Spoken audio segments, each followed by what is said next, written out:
And saying that, I thank you guys so much for 59.3k, by the way.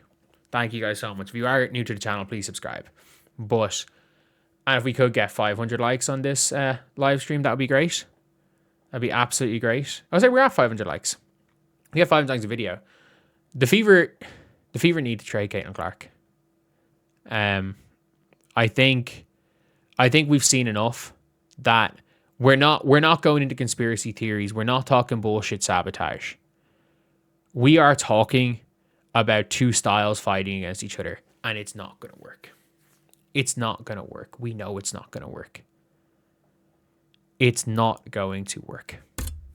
It is one of those things where styles, you have to just admit sometimes their views on basketball are just too far apart. And if you are going to trade Caitlin Clark, or if you are going to keep Caitlin Clark, you're going to have to let Kelsey walk and lose her for nothing. You're then going to have to find some way of getting off the Lexi Hull contract because she's not good enough. You're going to have to find, you're going to keep Aaliyah Boston. Like, outside of Caitlin, Raven, and Aaliyah, and I don't think you're going to be able to get off the Mo Billings contract. So you might have to keep Mo Billings. Everybody else has to go. On the entire roster, everybody else has to go. And you have to literally go. And, like, that is how, if you want to build around Caitlin, you have to do that. If you want to build around Stephanie White, you just trade Caitlin. Like, I don't think people understand how difficult it is from the position the Fever are in to build around Caitlin Clark. They have to fire the coach, fire all the assistants, fire the GM, fire the president. Get rid of 8 of 12 players. And try to do that and try to do all of that while getting everything ready for the following season. And also, when you fire everybody, it looks like an organization in disarray, so no free agents are going to want to come. It is a near impossibility. It is a near impossibility to build around Caitlin Clark. We're not talking about all bullshit and Lindon. We're not going into conspiracy theories. We're talking purely ball. And for anyone saying Caitlin Clark to LA, that's the dumbest shit ever. LA don't have the assets. Why the fuck would Caitlin go to LA? That is the dumbest shit ever. We got to talk purely ball. Purely basketball. It is doing a disservice to your own team. It is doing a disservice to Stephanie White. It is doing a disservice to Caitlin Clark to run this back. It's doing a disservice to all of them. You either let Stephanie White coach her team, which is the way the Fever made the playoffs last year. You can go find another guard. You can literally find a guard off the street to go your turn, my turn with fucking Kelsey Mitchell. You can find another guard off the street to do that. Like what you did in the playoffs last year. You can bring back Ari. I think Ari's healthy. You can find a way of getting off Caitlin. You can bring back Ari. Your team is not going to be any different. It is doing a disservice to Stephanie White to have her coaching a team that she has no ability to coach, because the only way this team looks good when Caitlin Clark is on the floor is when Caitlin Clark goes rogue. It's a fact. It's doing a disservice to Caitlin Clark because she is never going to be good in this system. Caitlin Clark just had a good game in the system, and she scored 10 points. She missed one open shot. She missed a layup in the first quarter. She missed one open shot. One open shot. She took 12 contested shots. Late shot clock, isolations. This is a player who doesn't thrive in ISOs, who shoots 80% of her shots now in isolation, because that's what the system is. The system all boils down to whatever bullshit they want to run. It all comes down to Kelsey Mitchell or Caitlin Clark going your turn, my turn in isolation. When Caitlin Clark is not just going rogue and running the pick and roll and doing what she wants. The system that Stephanie White wants to run an offense and Austin Kelly and them is basically we're going to run whatever and we're going to go your turn, my turn in isolation with Kelsey Mitchell or Caitlin Clark. And Caitlin's not good at it. Like Natasha, bring in Natasha Cloud. Like I hate to say this, but bring in Natasha Cloud. Go to Chicago, get Cloud as a throw-in. Go to Chicago, get fucking JC, get Rakia, get Cloud, and whatever pick Chicago still has. And Chicago's pick this year.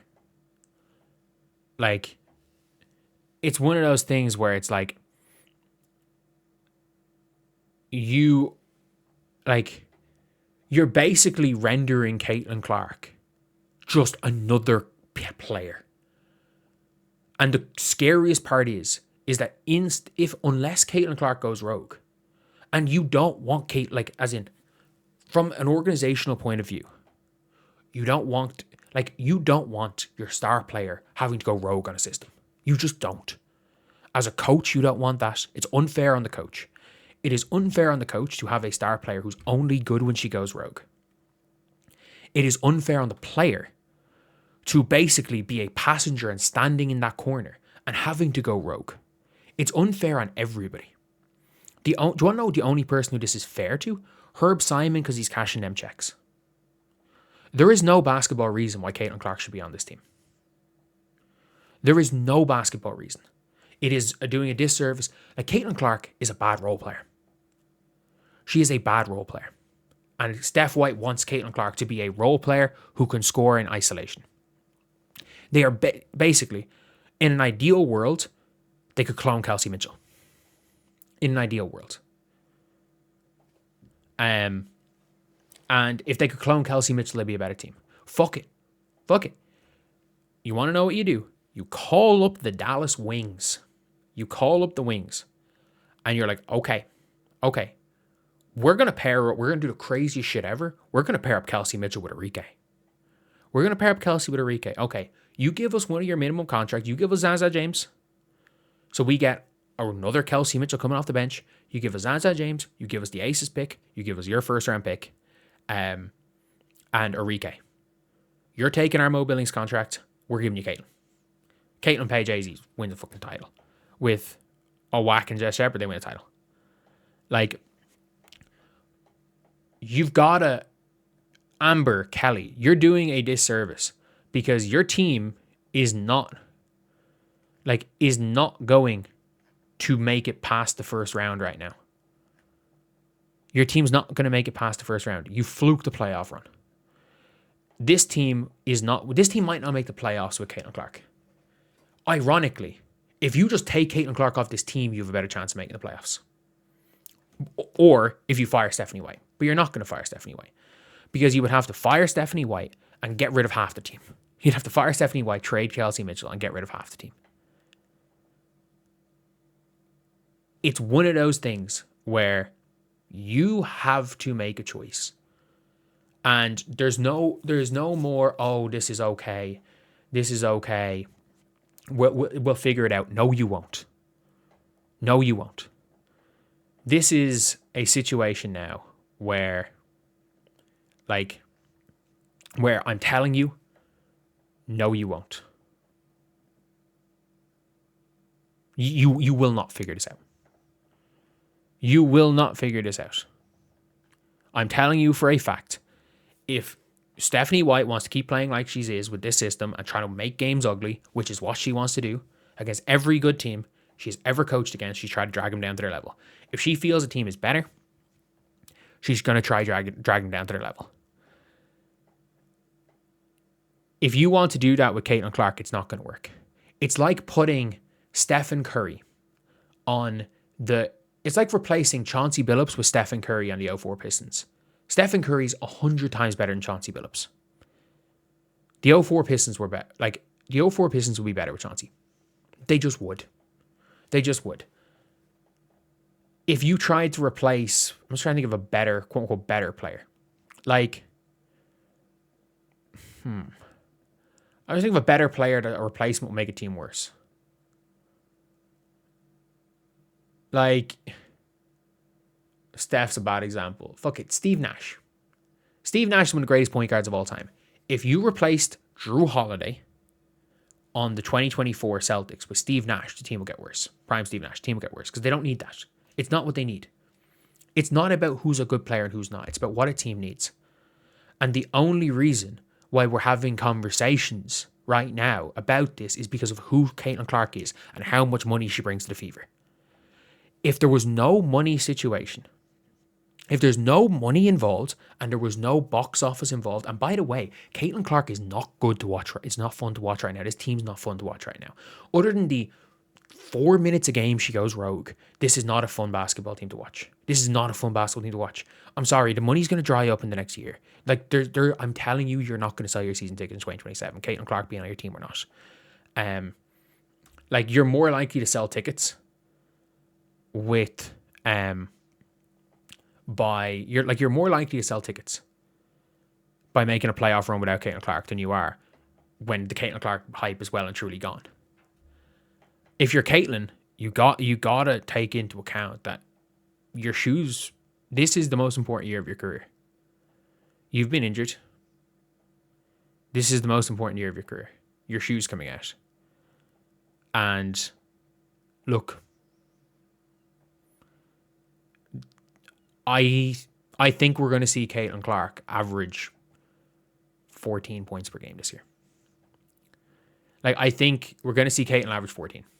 That's my prediction. That's the way I think it's going to go. Because it's clear that this team is on the same page. Caitlin Clark is ironically better, has become a better system player in the last 2 games. She's been a great system player. She's been a great cog in a system. But I'm sorry, that's all she is with Stephanie White. That's all she is. Like, you've got Raven Johnson. You've already got your point guard. Like, what's the point? What's the point?